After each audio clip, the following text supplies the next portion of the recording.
nakapag-upload since last week. Yeah, I think 5 days ago already. Or 4 days ago already. Hindi tayo nakapag-upload. So, ito na po yung pang-apat na na part ng ating segment na entrepreneurship. So, ang topic natin today is about lang naman doon sa ating about sa core gift. Bakit nga ba about sa core gift? Kasi isa ito sa mga parte kung paano mo malalaman paano mo malalaman yung mga dapat mong gawin or yung mga hakbang na dapat mong gawin bilang isang entrepreneur. Okay? So,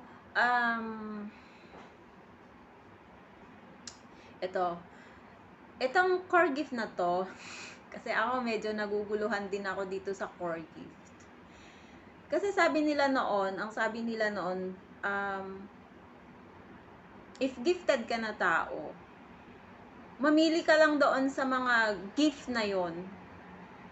And then, yun yung gamitin mo. Like example, magaling ka na magluto-luto ng mga kakanin, mga bibingka, mga ganyan.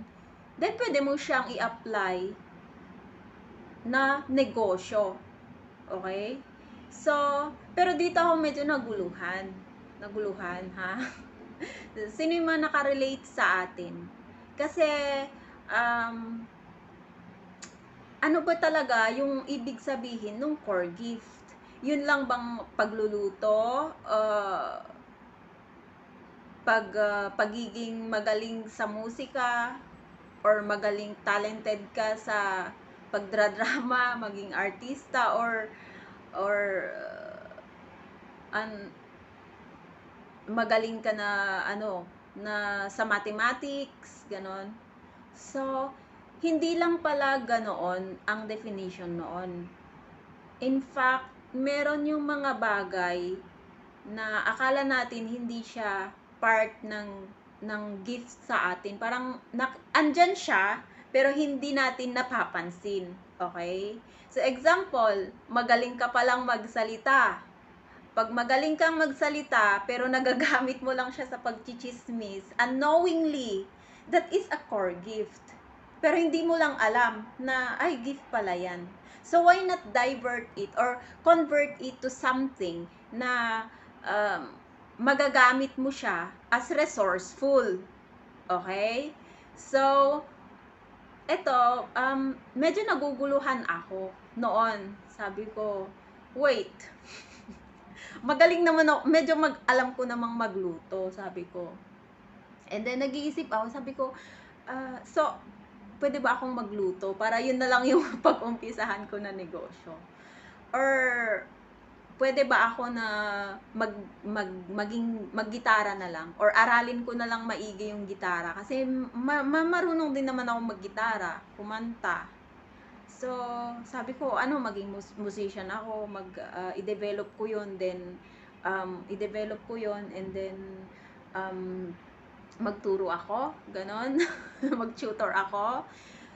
Pero iniisip ko, sabi ko, kaso, kung ile-level mo siya doon sa iba na talagang magagaling na maggitara, sabi ko, parang, hindi ko pa abot yung level na yun. Kumbaga nandun sila, nandito lang ako. Okay? Pero alam ko maggitara, alam ko na yung mga basic, okay? And then sabi ko how about sa farming? Mahilig din naman ako sa farming, okay? So kung like pagpapakain ng mga manok, may experience din naman ako doon. Sabi ko, ano pa? So, sabi ko, wait, nung pumapasok ako sa school, sabi ko, marunong naman akong magsalita. Sabi ko, actually, kapag may mga palitan or may mga lumalapit sa akin, and then, minsan nagpapa-advise, or minsan nag-i-encourage ako, sabi ko, marunong din naman pala akong mag-motivate ng isang tao, sabi ko. Kaya ko palang magsalita, sabi ko. In fact, nag-encourage ko sila. At nakikita ko din naman yung impact ng sinasabi ko sa kanila. And so, sabi ko, dito na lumabas, yung medyo naguluhan ako. So, sino yung mga nakarelate sa atin dyan? Okay, so alam ko na marami sa atin, sabihin natin na, uy, marunong din naman kung about sa linis-linis, luto-luto, mga ganyan, mga gitara, ganyan, alam ko din mga ganun. So, eto yon, pumasok, naguluhan ako, sabi ko, so alin doon? Sabi ko. And then recently, saglit lang. Okay, so yun, nagkasunugan tayo ng niluto. Hindi, konti lang naman. Okay, and so, yun nga, then recently, naguluhan ako, sabi ko, so alin doon? Kasi parang binibilang ko siya, parang sabi ko, dito, okay naman ako dito, o dito, okay naman ako. So alin doon? Doon na pumasok na parang magulo. So, ito pala siya. Ang core gift pala doon is ito. Madali akong matuto sa mga bagay-bagay, especially kapag gusto ko talaga siyang pag-aralan. Example, one time dito sa bahay, nasira yung tube dun sa ilalim ng sink namin. So, tinanggal ko siya lahat-lahat. Then tinignan ko kung, bago ko siya tanggalin, tinignan kong maigi kung paano ba siya ibabalik. Yung tubo, yung mga tubo-tubo. 'Di ba? Actually, usually kapag nasira yung mga tubo-tubo na ganyan, tatawag ka ng tubero para sila yung gumawa. Pero sabi ko, inisip ko, yung cost, kawawa naman si boss.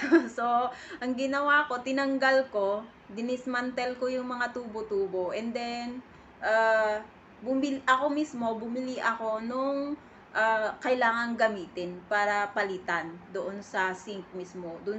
Mula doon sa sink hanggang doon sa tubo sa baba. So, doon ko na-realize, madali kong matutunan yung mga bagay-bagay at gawin kong talagang willing ka pala. So, ang core gift pala doon is madali kang matuto. So, yun ay isang advantage yun. So, hindi pala lahat is yung actual lang na like magaling kang magluto, magaling kang mag-sales talk, mga ganyan. Pero isang core gift din pala is yung magaling kang matuto sa mga bagay-bagay. Okay? So, madali mong pag-aralan yung mga bagay-bagay. And so, kung talaga palang tututukan mo yung isang bagay, kung talagang gugustuhin mo, madali lang siya, makakatch up mo agad. O kasi maalala ko, nung tinuturuan din ako na mag-gitara, nung first time doon sa Manila, na may nakasama ako sina kuya, nakalimutan ko yung pangalan, pero just minsan lang niya tinuro sa akin, yung basic lang na A, yung D, yung G, ganon. And then, parang nag-sink in siya talaga sa utak ko. And then after that, pumunta pa ako noon ng Saudi. So parang antagal na, hindi na ako nakahawak ng gitara until bumunta ulit ako dito sa Hong Kong.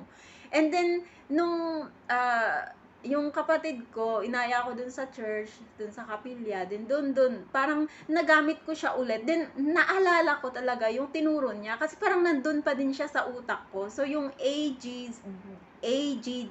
mga ganyan lang, yung mga basic lang, until mabilis, and then natutunan ko. And then, I remember, nung nandun ako sa Saudi,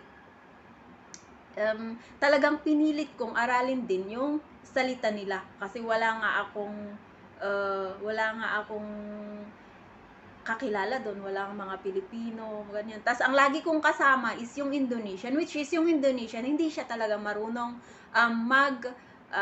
English. Okay? So, inaral ko siya within within around like 2 weeks, mga ganyan, meron na akong nasasabi yung mga basic like akil, mga ganun, kain, yung ganun. Kasi yun yung most common pagkakain kami, sabi niya sa akin, taali akil, sabi niya, halika na, kain na tayo, ganun siya. So, yun, nagsisink in siya agad naman doon sa utak ko. So, doon sa mga kagaya ko na parang naguguluhan, kung ano ba yung core gift nila, ano ba yung core gift nila sa buhay. Ito siya, baka may mga kagaya ko na kagaya ng sitwasyon na to, baka ang core gift nyo is yung matuto din, mabilis din kayong matuto. Yon, which is, paano natin ito magagamit sa entrepreneurship, itong core gift. Kagaya nga ng sinabi ko, mula ulo hanggang paa, sigad lang naman yung nagbigay niyan. Yung strength natin sa araw-araw, yung magising tayo sa umaga, siya lahat nagbigay niyan. Kumbaga lahat na ng resources, this is not about the money matters, okay? Pero kung paano ba natin ito gagamitin to become a productive person, okay? Physically and spiritually.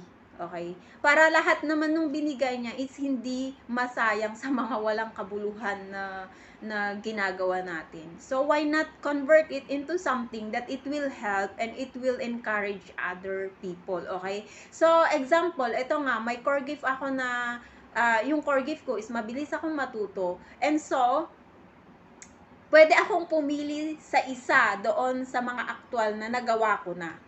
Pwede akong pumili doon, either maybe sa farming or pwede sa cooking. And then, next question, second question is ito. Saan ka ba masaya or yung talagang nag-e-enjoy ka doon sa ginagawa mo? Nag-e-enjoy ka ba sa paggitara? Natutuwa ka ba na nagtuturo ng gitara? Then, maybe you focus on that. You focus on that and then, you try. Pwede ka naman mag-aral, pwede kang kumuha ng certificate, pwede kang magturo or mag-tutor ng mga estudyante mo, pwede kang mag-build ng sarili mong music school. Okay? So, yun ay magagamit talaga siya kung talagang gagamitin natin. So, our example is magaling ka rin namang magsalita, magsalita ng magsalita or mag-advise or mag-sales talk. And so, why not convert it into entrepreneurship? Okay? Why not convert it into something? Ito yung definition ng entrepreneurship sa French word, okay? Sa French word is entreprendre,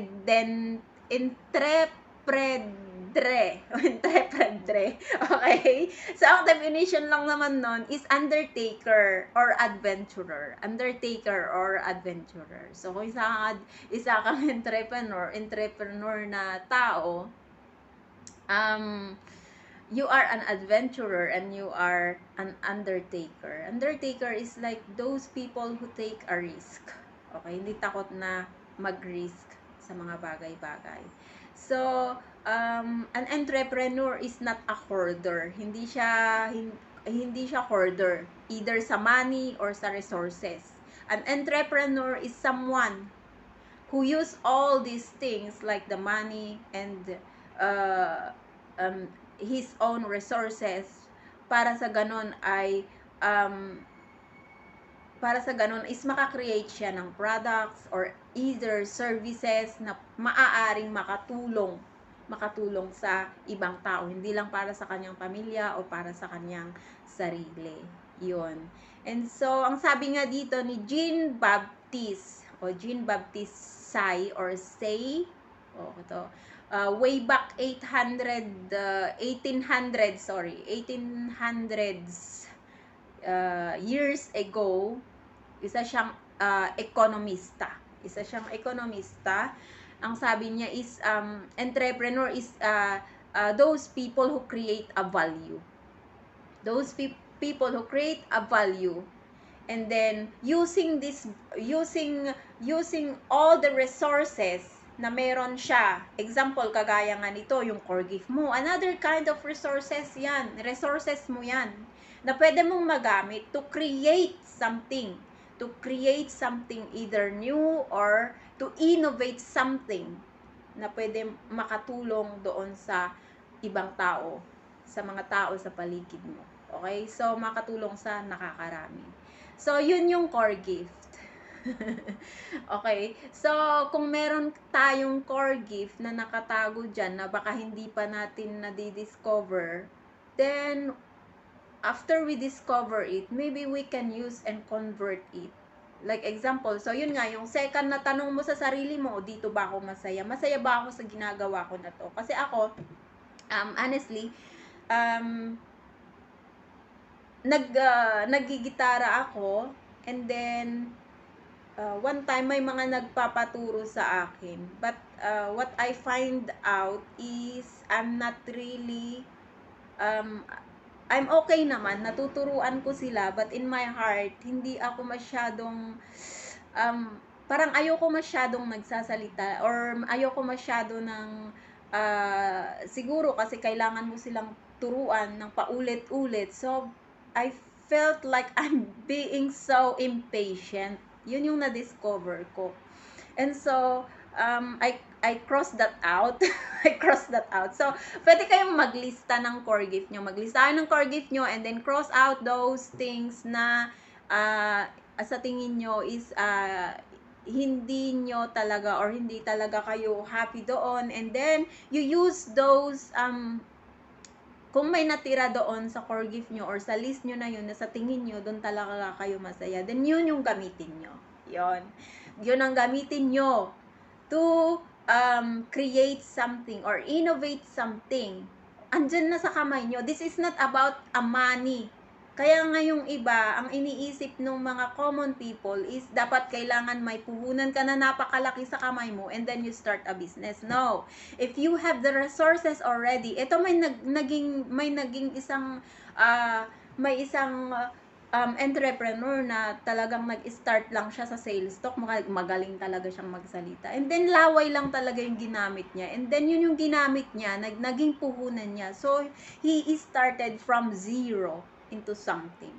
So this is not just about the money. It is about creating a value. Okay?